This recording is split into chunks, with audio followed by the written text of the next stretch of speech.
Le JT vous est présenté par Alliance. Alliance, Frédéric Le Temps, à 1 avenue Raoul Laurent, à Saint-Dizier. Alliance, avec vous de A à Z.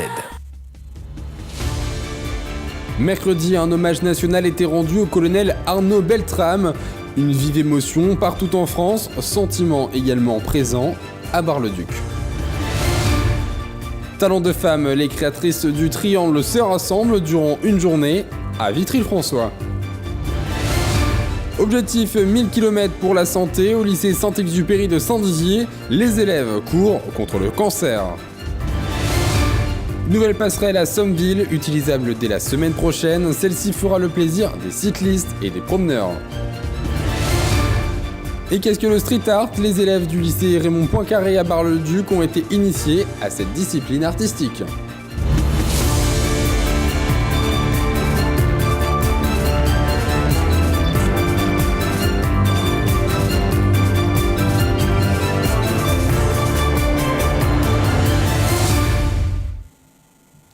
Bonjour à tous, samedi 31 mars, bienvenue dans le JT de Puissance Télévisions.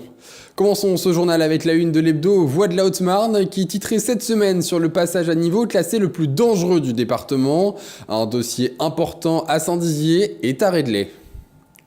Le journal de la Haute-Marne de mercredi titrait sur les candidatures retenues de Saint-Dizier et de Chaumont à propos de l'action Cœur de Ville. Elles bénéficieront ainsi de fonds publics pour dynamiser leur centre-ville. Et il avait seulement 45 ans, il était lieutenant-colonel, commandant second le groupement de la gendarmerie de l'Aude. Arnaud Beltrame est décédé vendredi 23 mars lors d'une prise d'otage proche de Carcassonne. Mercredi, un hommage national lui a été rendu à Paris et dans toutes les gendarmeries de France, comme à Bar-le-Duc, Sylvain Pinault et Pierre Collin.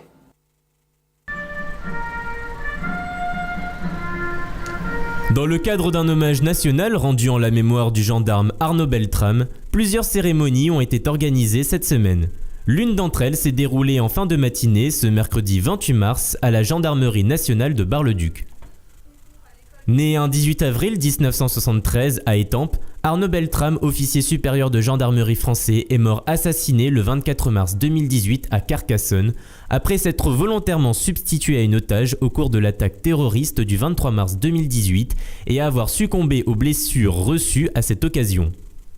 Ce sacrifice jugé héroïque lui a valu un hommage officiel du président de la République Emmanuel Macron, qui a déclaré que le lieutenant-colonel Beltrame méritait respect et admiration de la nation tout entière.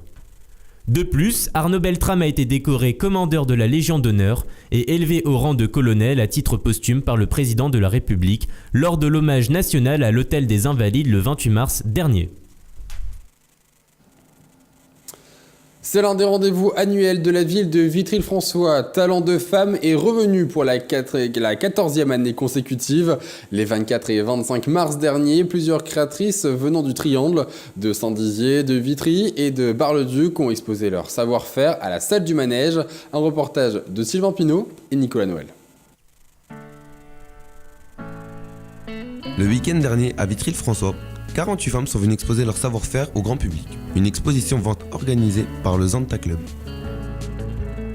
Donc ça fait la 14e année que nous organisons au mois de mars parce que c'est dans le cadre de la journée des droits des femmes qui est le 8 mars. Ça fait donc la 14e année qu'on organise un salon artistique réservé aux femmes. Donc qui s'appelle Talent de femmes. Toutes nos exposantes sont des femmes. Entre petits magnettes, décorations ou peintures, les objets à la vente étaient divers et à tous les prix.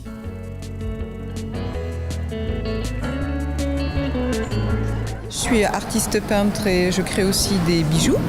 Donc je travaille essentiellement sur le coquelicot. Je fabrique ces bijoux en résine émaillée. Donc ça donne des petites des bijoux qui ne se cassent pas, qui ne sont pas fragiles.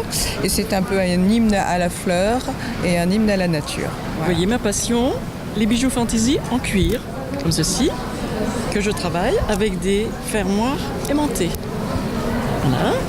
J'ai une autre passion aussi, les tableaux, la peinture. Les bénéfices réalisés ce week-end serviront à financer les études de 4 jeunes filles que le Zanta Club a pris sous son aile.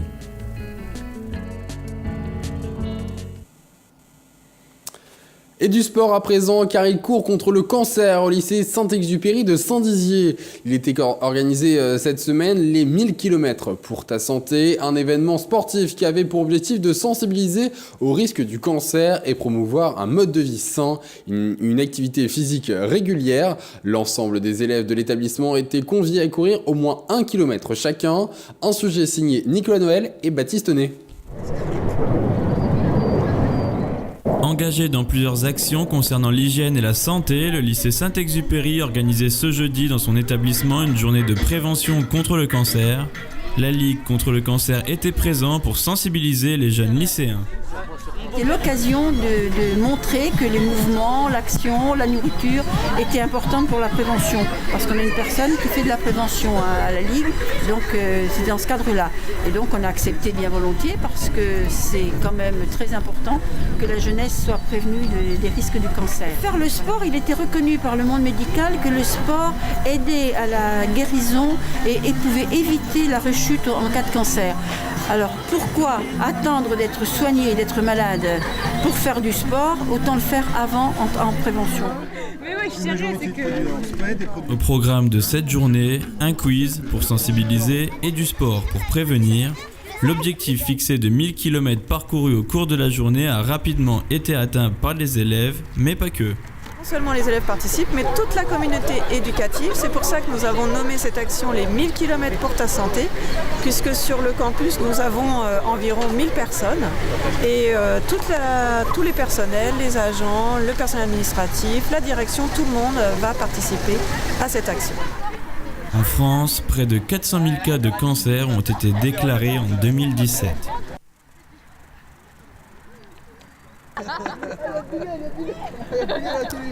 Et cette semaine, nous avions posé la question sur nos réseaux sociaux. Êtes-vous sensible aux campagnes médicales menées? Vos réponses sont partagées à 44% oui et 44% non et 12% d'abstention. Du neuf pour les cyclistes et pour les piétons du côté de Sommeville en Haute-Marne. Une nouvelle passerelle a vu le jour, facilitant la liaison entre la commune et la piste cyclable du canal reliant la Champagne à la Bourgogne. Audrey Tézan s'est entretenue avec le maire de la commune qui nous parle du projet.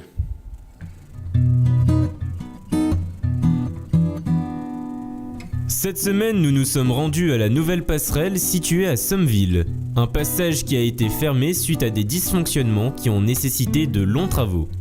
Toutes les données ont été rassemblées, les travaux ont commencé. Donc les travaux sur ce pont, ils ont commencé pas forcément chez nous. Donc il y a eu des travaux sous le canal pour passer dans la vase les réseaux électriques par rapport à la sécurité et à tout ce qui est mis en place, la signalétique. Et il y a eu aussi tout l'ouvrage d'art qui a été réalisé évidemment à l'extérieur, puisqu'on n'a pas d'entreprise ici pour fabriquer ce type d'ouvrage. Le canal va être en chômage à partir du 3 avril.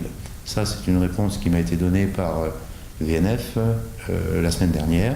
Donc je leur ai demandé à ce que le pont soit mis en position horizontale de manière à ce que le passage soit réellement rétabli pour les habitants.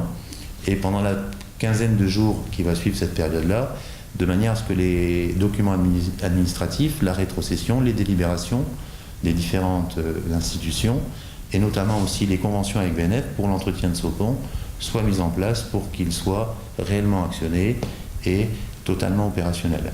Donc à partir du 3 avril, il sera baissé, et lorsque les bateaux recommenceront à circuler, il sera en activité opérationnelle. La passerelle devrait donc être prochainement opérationnelle. Piétons et cyclistes pourront donc de nouveau franchir le canal entre Champagne et Bourgogne. Et connaissez-vous le street art? C'est le talent de Julien de Casabianca, venu cette semaine présenter cette discipline aux élèves du lycée Raymond Poincaré de Bar-le-Duc. Certains ont même eu la chance de s'initier à cette discipline artistique. Pierre Collin, Sylvain Pinault.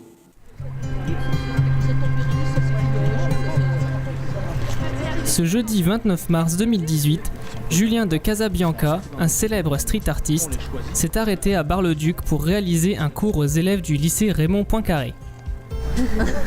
Donc dans un premier temps, vous avez visité le musée Barrois dans lequel vous avez choisi des personnages dans les peintures, vous les avez cueillis pour les emmener avec vous. Et maintenant, le second temps, c'est de trouver où est-ce qu'on va les poser dans notre vie, c'est dans votre lycée, trouver les murs dans lesquels vous allez pouvoir les coller et vivre avec. On y va ? Très belle. Bah, moi, mon parcours, je suis artiste depuis des années. Je viens du monde des squats au départ, des squats artistiques, un espace de liberté dans lequel on peut chercher différentes formes. Et c'est ce que j'ai fait en trouvant cette manière-là de travailler, c'est-à-dire d'utiliser des œuvres qui sont déjà existantes dans les musées, de les prendre en photo, de prendre en photo des peintures et d'aller les imprimer et les coller en grand dans la rue. Le but de cette rencontre était de montrer aux élèves que l'art peut être sorti des musées. L'artiste a fait imprimer des œuvres d'art célèbres choisies par les élèves qui les ont ensuite collées sur les murs du lycée.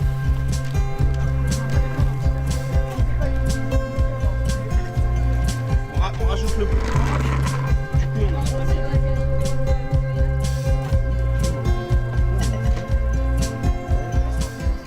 Donc le CVL, c'est un groupe de lycéens qui ont été élus par la totalité des lycéens et des BTS, qui représentent en fait le lycée et qui nous permet de faire des projets tout le long de l'année avec un certain budget.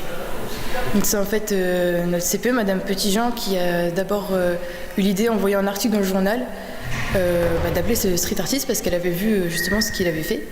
Et donc elle l'a appelé.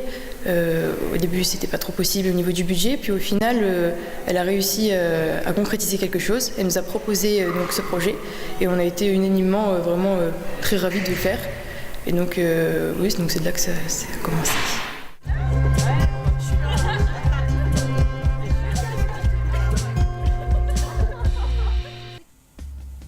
C'est la fin de ce JT, merci de l'avoir suivi. Prochain rendez-vous avec l'actu, c'est mardi dans l'essentiel de l'info dès 18h30. D'ici là, très bon week-end à tous.